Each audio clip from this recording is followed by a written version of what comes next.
I took care of his grandmother until her last breath. At the funeral, his aunt said, "You weren't even family." My husband didn't correct her. I drove home alone. But when her will was read a week later, I met Ryan when I was 29, living alone in Spokane, Washington. I had just gotten out of a long-term relationship and was working as a receptionist at a medical clinic. Ryan was an ER nurse, quiet, patient, reliable. Everything my last boyfriend wasn't. We started slow. He wasn't flashy, but he was steady. Brought me soup when I had the flu. Remembered my birthday without Facebook. After a year of dating, he brought me home to meet his family. His mom was polite but cold. His sisters smiled tight and asked weirdly specific questions like they were vetting me for a job. But his grandmother, Lorraine, was different. She pulled me aside in the kitchen and said, "Don't mind them. They think everyone who isn't blood is a threat."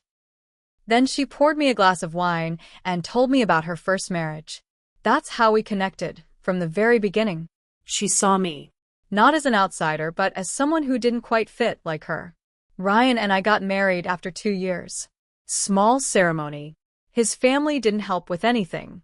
No planning, no money, just showed up, took pictures, and left. Lorraine brought her own folding chair because she didn't like the rental ones. I still laugh about that sometimes. Fast forward to 2021. Lorraine fell in her kitchen and broke her hip. Ryan's mom called him in tears, saying she couldn't handle it.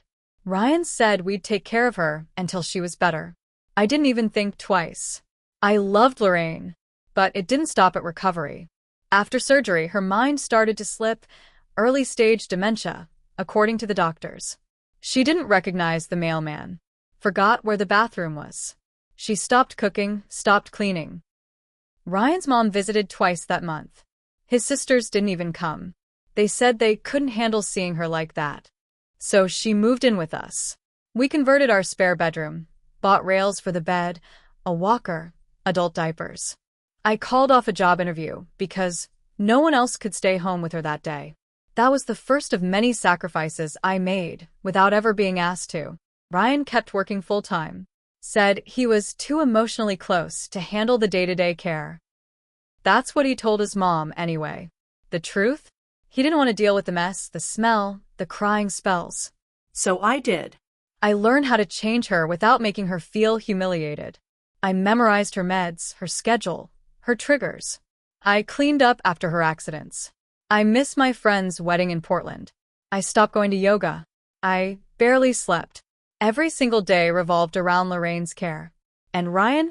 He'd come home, kiss my forehead, and ask if we had anything for dinner. Sometimes I'd look at him and wonder if he even saw me anymore. His family certainly didn't. They praised him constantly. "You're doing such a good thing for Grandma," they'd say at family dinners. Never once asked me how I was holding up. Not once.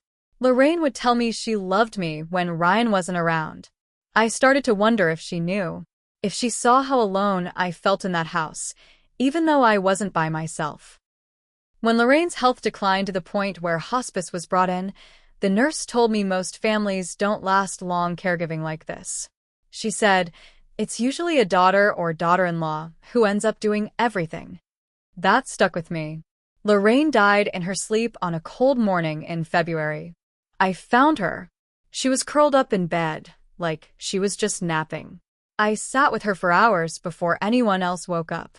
I combed her hair, changed her gown, held her hand while I waited for hospice to arrive. Ryan didn't come downstairs until the nurse was already filling out paperwork. At the funeral, I felt like a stranger in the back of the room. Ryan's family all sat together in front, whispering about catering and flowers.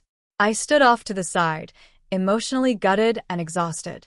And then, at the reception, Ryan's aunt, his mother's sister, came up to me while I was eating alone and said, "You did what you could, dear. But you weren't even family." Just like that. Nocheshetashchen. Noscham. And Ryan? He was right there. He heard it. He looked at me, and then he looked away. Said nothing. That broke something in me. I didn't make a scene. I didn't cry. I put my plate down, walked to my car, and drove home. Alone. Ryan didn't call to check on me. Didn't text. He stayed behind, helping his sisters carry tables and clean up. A week later, the lawyer called about Lorraine's will. Said we needed to come in and sit down. Ryan assumed he'd inherited her place. He was already talking about updating the kitchen and maybe renting it out. At the reading, the lawyer looked at us, then read the document word for word. Lorraine left everything, her home, her savings, her personal belongings, to me. And she added a handwritten note that said, "To the only person who stayed, who gave me dignity, who never made me feel like I was a burden. You are my family." Ryan's face didn't move. His mother turned red. His aunt, the same one who said I wasn't family, gasped out loud. I didn't smile. I didn't speak. But I felt something in my chest shift. After the will reading, Ryan barely spoke on the drive home. He gripped the steering wheel like it owed him something. I stared out the window, numb. I should have felt vindicated, maybe even proud. But all I felt was hollow. That night, he didn't sleep in our bed. Said he needed space. Slept on the couch, no blanket, like he was punishing himself or trying to make a statement. I didn't ask. I didn't care. 2 days later, his mother showed up at our house. Didn't call first. Just banged on the door like she owned it. I opened it, and she stepped right past me without a word. Ryan followed her into the kitchen. I listened from the hallway. She was confused. His mom said, voice sharp, "You need to contest this. That woman manipulated her. It's elder abuse, Ryan. Elder abuse." I almost laughed. After all the diapers I changed, after every sleepless night I spent talking Lorraine down from confusion and fear, after the meals and meds and baths and breakdowns, I was being accused of abuse. Ryan didn't defend me. He didn't say a damn thing. He just said, "We'll talk about it." That's when I knew he was going to try to take it from me. The house. The money. The last piece of Lorraine that mattered. I got a lawyer. Quietly. A woman named Stephanie out of Spokane Valley. She specialized in estate law and didn't sugarcoat anything. I handed over copies of every text, every picture, every calendar appointment, and note Lorraine had written me over the years. I even had video from her birthday last fall, Lorraine singing and calling me the only person who's ever really loved me. Stephanie said, "You're going to be fine. They can bark all they want, but the law's on your side." Still, the barking got louder. Ryan's sisters started messaging me on Facebook. Long, emotional paragraphs about how I stole their inheritance. One even accused me of using sex to get into Lorraine's will. I didn't respond. Then the letters came. Official ones. From Ryan's family attorney. They were trying to freeze the estate until an investigation could be done. Ryan never asked me how I felt about any of it. He just kept avoiding eye contact, sleeping on the couch, disappearing for long hours during the day. I think he was ashamed, but not of what they were doing. He was ashamed that he didn't get what he thought he deserved. And maybe deep down he blamed me for Lorraine's love. 3 weeks later, I got a call from a woman named Trisha. She said, "I don't know if this is out of line, but I think you should know. I've been seeing your husband for a few months now. He told me you were separated. I had no idea he was still living with you." My heart didn't even break. It just hardened. I asked her to meet for coffee. We sat down at a cafe on Sprague Avenue. I brought photos of Lorraine, receipts, texts. I told her everything. She listened, wide-eyed and quiet. Then she said, "He told me his grandmother left him everything. That's why he said he could help me pay off my student loans." Of course he did. Of course he was already spending what he thought was his. I didn't cry. I didn't yell. I just went home, sat in the house Lorraine gave me, and started making a list. Because I wasn't done. They thought they could lie, manipulate, and guilt me out of what I earned. But I had one thing they didn't. The truth. And I was about to use it. The night after I met Trisha, I told Ryan I knew. He didn't deny it. Didn't apologize either. Just stared at the floor and said, "You've changed." I almost laughed in his face. After everything I'd been through, the care, the grief, the betrayal from his family, the legal threats, I had changed. He moved out the next day. Took his clothes, some tools from the garage, and his work laptop. Left the furniture, the memories, and the weight of what he'd done. He went to stay with a friend, supposedly. But I knew it was Trisha. That should have been the end of our story. Divorce, split the assets, move on. But he wasn't done punishing me. A week later, a caseworker from Adult Protective Services showed up at my door. Lorraine's niece, someone I hadn't seen in years, had filed a report. Claimed I coerced Lorraine into changing her will. The caseworker was polite, but firm. Asked questions about my care, Lorraine's mental state, finances, who had access to her medications. I answered everything honestly. Showed him Lorraine's journals, the hospice nurse's letters, and even video footage of Lorraine laughing and calling me her angel. The caseworker nodded slowly, then said, "This happens more than you'd think. Families disappear while someone else does the work. Then when there's something to gain, they all come back." Still, I could tell this wasn't going away. 2 days later, my lawyer called. Ryan's family had officially filed a civil petition to challenge the will. They were claiming Lorraine was mentally compromised and under undue influence. I'd be dragged into court under oath. Stephanie was calm. She'd seen it before. But I was furious. Not scared, furious. They weren't just attacking my rights anymore. They were attacking my relationship with Lorraine, trying to rewrite the truth to suit their loss. Then something strange happened. Lorraine's old neighbor, Mrs. Halpern, came to see me. She was in her 80s, moved slow, but had a sharp mind. She brought me a tin of cookies and said, "I heard what they're doing to you. I thought you might want this." It was a flash drive. I plugged it into my laptop after she left. It was security camera footage from the year before Lorraine died. Her porch camera, which Lorraine had forgotten she even had. It showed me bringing groceries, helping her inside, laughing with her.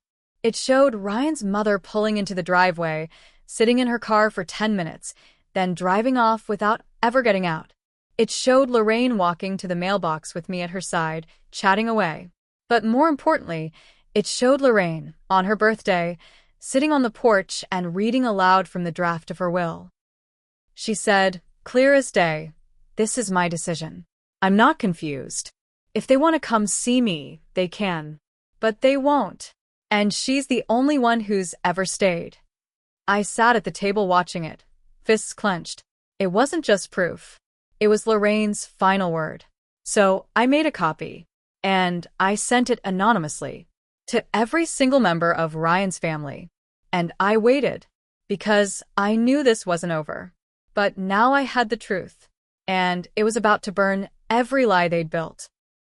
The footage hit harder than I thought it would. Ryan's family went quiet. No more texts. No more letters. No more late-night phone calls from concerned relatives. Just silence. My lawyer called a week later and said, "They're backing off. They don't want this going in front of a judge." It wasn't about embarrassment. It was about exposure. That video showed the truth, and the truth didn't care about reputations or inheritance. It showed Lorraine with her mind sharp and her heart decided. They had no case. Ryan tried to save face. He emailed me some weak apology that read more like a business memo than anything heartfelt. "Sorry things got complicated. I hope we can resolve this peacefully." Not once did he say, "I was wrong." Not once did he admit how deeply he let me down. I didn't respond. The divorce went through quietly. I kept the house, Lorraine's house. I kept the savings. I kept the peace I'd earned through years of pain. And Ryan? He moved in with Trisha. Or rather, he tried to. But she called me 3 months later. Said he'd been lying to her too. About debt. About work. About everything. She said, "He's so bitter. It's like he blames everyone but himself." I told her, "That sounds like the man I married." She cried. I didn't. I spent the next year slowly rebuilding. I started working again, part-time, doing books for a local nonprofit. I turned Lorraine's garden into something beautiful. Took a course in elder care and started volunteering at a memory center. The staff there told me I had a gift. I didn't tell them how I'd earned it. One day, out of the blue, Lorraine's hospice nurse dropped by. She handed me a small box wrapped in linen. She told me to give this to you when things settled. Inside was a gold bracelet, worn simple. On the back, a small engraving. Family is who stays. I sat on the porch, holding it, and cried for the first time since the funeral. Not out of grief, out of release. That bracelet didn't just belong to Lorraine. It belonged to me now. It was proof that in the end, someone saw me. Saw everything I gave, everything I lost, everything I earned. Ryan's family never spoke to me again. Not one of them apologized. But it didn't matter. They lost more than money. They lost their last connection to a woman who had loved them unconditionally until they made her feel like a burden. And me? I got more than an inheritance. I got justice. I got freedom. I got my life back. And every time I look at that bracelet, I remember Lorraine's voice in my ear whispering, "Don't let them dim you." I never will.